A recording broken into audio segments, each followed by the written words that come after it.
नमस्कार दोस्तों, माही की गूंज न्यूज़ में आप सभी का स्वागत है। विषय बड़ा गंभीर है और विषय महिलाओं को लेकर है, विषय उन लाडली बहनों को लेकर है जिसके नाम पर पूरा मध्य प्रदेश का चुनाव लड़ा गया। बीते कुछ दिनों से जब से सरकार चुनी गई है नई, जब से तभी से ये चर्चा होने लगी थी कि लाडली बहना योजना जो है वो बंद हो जाएगी, क्योंकि इस योजना के कारण कहीं ना कहीं मध्य प्रदेश की सरकार लगातार कर्जे में डूबती जा रही है। कई विभागों से भी ऐसी सूचना आ रही थी पूर्व में भी कि लाडली बहन योजना को चुनाव से पहले चलाने के लिए कई प्रकार की जो मदें थी जो केंद्र से मिलती थी या राज्य के माध्यम से अलग अलग विभागों के खाते में जाती थी, उनकी मदों को कम किया गया या रोका गया है और लाडली बहना योजना चलाई गई है, जिसके जो फ़ायदे हैं पूरे जो मिल सके चुनाव में, इसलिए उस योजना को पूरी तरीके से चलाया गया है, प्रयास किया गया है। लेकिन जब परिणाम आए 3 दिसंबर को, जो नई सरकार चुनकर आई, उसके बाद से ये तय हो गया था कि कहीं ना कहीं इस योजना में है फ़र्क आएगा या इस योजना का जो है स्वरूप बदला जाएगा या ये योजना फिर शायद बंद भी हो जाए। और जब मुख्यमंत्री मध्य प्रदेश में नया मिल गया मध्य प्रदेश को, मोहन यादव जो कि उज्जैन दक्षिण के विधायक, उनको मुख्यमंत्री के रूप में शपथ दिलाई गई भारतीय जनता पार्टी की तरफ से, तो जब से ये चर्चा ने और सुर्खियाँ बटोर ली कि अभी लाडली बहना योजना शायद बंद हो जाएगी। कई प्रकार की सोशल मीडिया पे गॉसिप भी शुरू हो गई, कई कॉमेडी वीडियो आना शुरू हो गए, यहाँ तक कि मामा जी को उनसे लिपट कर रोती हुई बहनें भी आपको सोशल मीडिया पर दिखती हुई मिल गई होगी या देखने में आ गई होगी। आप सबके चाहते हो और बहन की हर मध्य प्रदेश में एक बैठ के चाहते हो आप। पिछले दिनों इस योजना को लेकर जो चर्चा हो रही थी, उसके बाद से कल से या यूँ कहें आज से सोशल मीडिया पर एक पत्र जो है वो घूम रहा है। हम उसकी पुष्टि नहीं करते, लेकिन वो जो सागर ज़िले का एक लेटर 4/12/2023 का बताया जा रहा है, लिखा हुआ बताया जा रहा है, जो कि महिला परियोजना अधिकारी द्वारा जारी किया गया था। और उसमें ये कहा गया था कि जो इस योजना के लाभार्थी हैं उसमें समूह के अध्यक्ष, सचिव, सदस्य, आंगनवाड़ी कार्यकर्ता, सहायिका सहित कई टैक्स पेयर या चार पहिया वाहन मालिक, ऐसे कई लोग हैं जो इस योजना का लाभ ले रहे हैं। और इसकी जो है 15 दिन के अंदर समीक्षा करके विभाग को बताया जाए कि कौन ऐसे लोग हैं जो गलत तरीके से इस योजना का लाभ ले रहे हैं, उनका नाम इस योजना से हटाया जाना है। और 15 दिन में अगर ऐसा नहीं किया जाता है तो फिर संबंधित अधिकारी या क्षेत्र में जो जवाबदार है उन पर कार्रवाई होगी। और उसी के एवज में 15 तारीख को एक लेटर आता है जिला कार्यक्रम अधिकारी की ओर से, सागर की ओर से, कि ऐसा कोई विभाग ने जो लेटर जारी किया था वो निरस्त किया जाता है। दोनों पत्रों की हम पुष्टि नहीं करते, लेकिन ये जो चर्चा है लाडली बहना योजना के बंद होने की, उसके लिए हम आपसे चर्चा करने के लिए आए हैं और हम आपको बताने के लिए आए कि आखिर क्या होने वाला है इस लाडली बहना योजना के अंतर्गत। देखिए, लाडली बहना योजना जो आई थी उसका पूरा जो फोकस था वो यही था कि मध्य प्रदेश में जो भारतीय जनता पार्टी का जो वोट शेयर कम हो रहा था ओपीएस की वजह से या शिवराज के चेहरे की वजह से, भ्रष्टाचार की वजह से, और जो सरकार बनने का, कांग्रेस की सरकार बनने की जो चर्चा हो रही थी, उस सारी चीज़ों से पार पाने के लिए शिवराज के जो मंत्रिमंडल थे या जो शिवराज के जो जानकार लोग जो उसे ज्ञान देते थे शिवराज जी को, वो उन्होंने एक जो भरपाई थी वोटों की, जो माइनस मार्किंग हो रही थी, उसकी भरपाई के लिए प्रदेश की महिलाओं को साधने के लिए एक ऐसी योजना लॉन्च की लाडली बहना के नाम से, जिसमें उनको 1,000 रुपये से लेके बढ़ते क्रम में 3,000 रुपये तक की पैसे देने की घोषणा की गई। और उस योजना को बिल्कुल हाई प्रोफाइल तरीके से उसका जो है प्रमोशन किया गया, जगह जगह उसको प्रचारित किया गया। जब भी किस्त डालने की बात आई तब कार्यक्रम किया गया, सीधे महिलाओं से संवाद किया गया, मीडिया मैनेजमेंट हुआ। कई जगह के मीडिया के जो मैनेजमेंट करता थे वो मीडिया के माध्यम से लाडली बहना योजना का लाभ मिलने पर महिलाओं को काफ़ी खुशी हो रही है और शिवराज चौहान सरकार वापस आएगी, ऐसा बताया गया। और पूरे चुनाव के दौरान एमपी के मन में मोदी के अलावा अगर कोई दूसरा फैक्टर था इस पूरे मध्य प्रदेश में तो वो था लाडली बहना योजना। तो इस योजना के नाम पर पूरा चुनाव लड़ा गया, चुनाव जीता गया। योजना लॉन्च करने वाले मुख्यमंत्री शिवराज सिंह चौहान को किनारे कर दिया गया। नए मुख्यमंत्री मध्य प्रदेश में बिठा दिए गए। अभी तक इस योजना पर नए मुख्यमंत्री का कोई बयान आया भी नहीं है।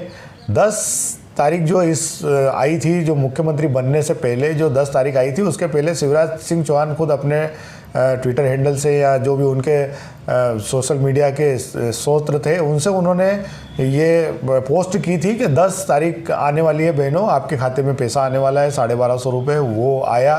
साथ ही उन्होंने ये भी पोस्ट डाली कि मैं मेरी बहनों को 10,000 रुपये प्रति माह तक लाभ देने की योजना बना रहा हूँ। हालांकि वो मुख्यमंत्री रहे नहीं, मुख्यमंत्री उनको बनाया नहीं गया। उसके बाद से सारी चीज़ों को विराम लग चुका है। लेकिन ये जो पत्र आए हैं उसके बाद से अब ये चर्चा चल चुकी है कि लाडली बहना योजना का आखिर क्या होगा।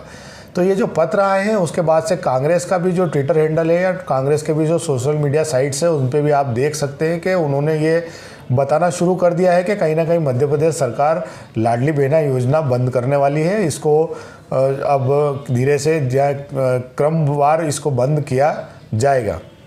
हमने हमारे सूत्रों के माध्यम से, हमारे अध्ययन के माध्यम से इस योजना के बारे में जो जानकारी निकाली है और जो चर्चाएं की उससे ये पता लगा है कि ये जो योजना है इसको शुरुआती दौर में किसी भी प्रकार के प्रबोलन से या किसी भी नियम से दूर रखा गया। जो भी आवेदन आए उसमें 4 पहिया वाहन को जो था, ट्रैक्टर को छोड़ के बाकी सारे आवेदन बिना किसी वेरिफिकेशन के उसको स्वीकार कर लिया गया। योजना का लाभ उनको दे दिया गया।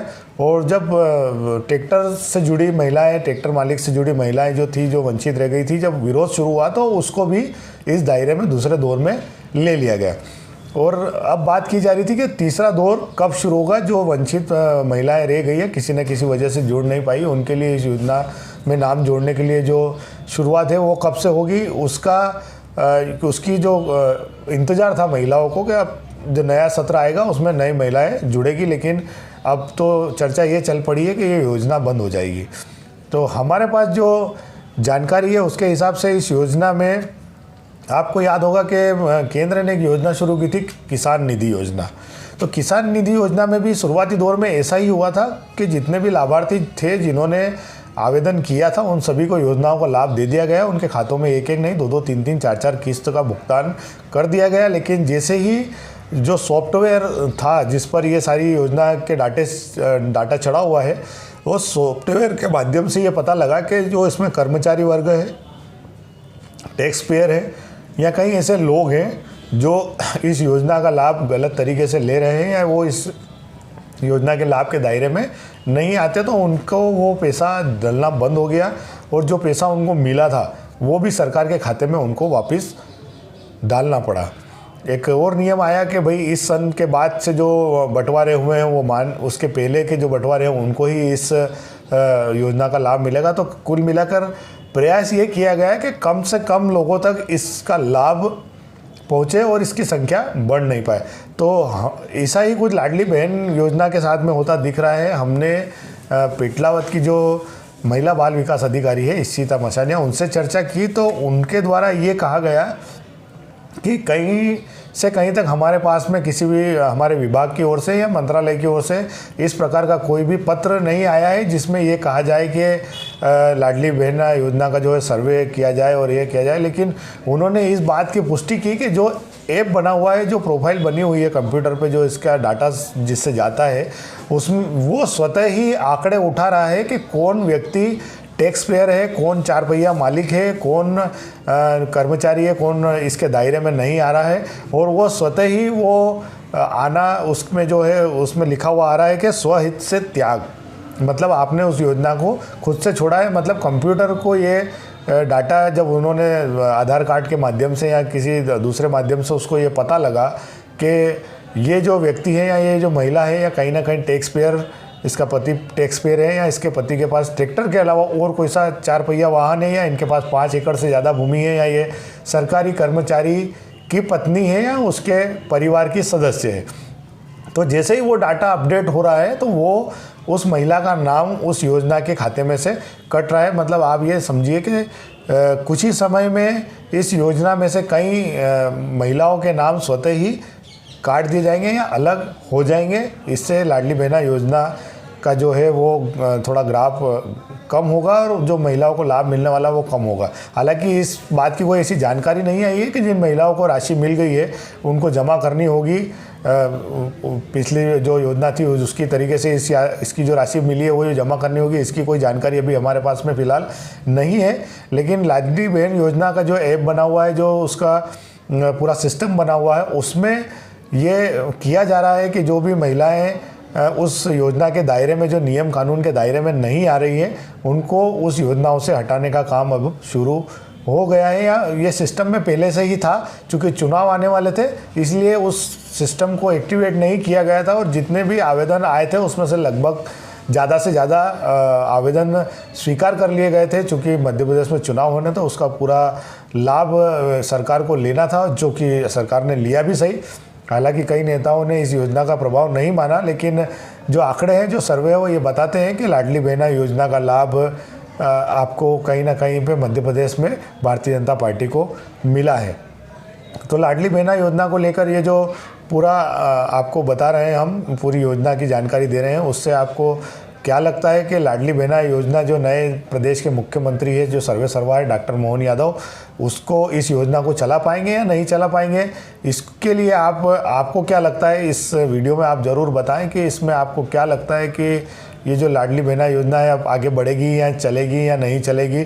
मुख्यमंत्री शिवराज सिंह चौहान, जो पूर्व मुख्यमंत्री, उन्होंने 3,000 रुपये तक देने का वादा किया था और पूरे मध्य प्रदेश को कर्ज में धकेल दिया था या कर्जा लिया था। कहीं ना कहीं इस योजना को चलाने का जो उद्देश्य पूरा करना था वही उन्होंने किया। अब मध्य प्रदेश को कर्ज से उभारने के लिए क्या डॉक्टर मोहन यादव जो मुख्यमंत्री है वो इस योजना पर लगाम कसेंगे या इसको बंद करेंगे या इसका जो तरीका है वो बदलेंगे? कुछ ना कुछ होने वाला है। लेकिन इस फिलहाल तो लाडली बहनों के लिए जो बाकी रह गई हैं उन महिलाओं के लिए कोई ऐसी खुशखबरी नहीं है कि नए तरीके से नाम जोड़ने का जो काम है वो शुरू होने वाला है, वो फिलहाल होता दिख नहीं रहा है। और जो नाम जुड़ चुके हैं, जिनको लाभ मिल रहा है, उनको ऊपर भी कहीं ना कहीं इस योजना के लाभ से वंचित होने का डर अब बना हुआ रहेगा, क्योंकि कई ऐसी महिलाएं हैं जो इस योजना के लिए बने नियमों को ताक में रख के इस योजना का लाभ ले रही हैं। कैसा लगा पूरा आपको ये वीडियो, और कहाँ इसमें आपको लगता है कि इस योजना में सुधार होना चाहिए? आखिर ये योजना क्यों चालू की गई और अब क्यों बंद की जा रही है या बंद हो सकती है? योजना को चलाना चाहिए या नहीं चलाना चाहिए? आप पूरा वीडियो देखिए, अपने कमेंट बॉक्स में आपके जो विचार हैं, जो आपके जहन में जो सवाल उठ रहे हैं, वो ज़रूर इसमें आप डालिए। वीडियो को लाइक करें, शेयर करें और ज़्यादा से ज़्यादा चैनल को सब्सक्राइब करके हमको बताएं कि ये वीडियो आपको कैसा लगा। धन्यवाद।